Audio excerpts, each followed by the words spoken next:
أول عرض من أعراض اضطراب ما بعد الصدمة بيكون البكاء المستمر وبدون سبب.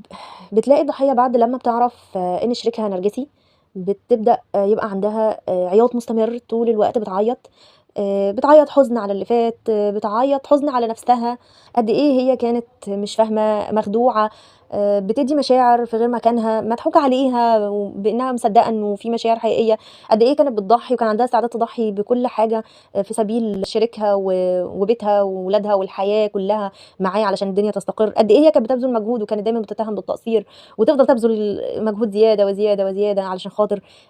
تحاول تكسب رضاه وما كانش نافع، فبتبدأ يعني تحس كل المشاعر السلبية ديّة تخلّيها طول الوقت عمّالة بتبكي.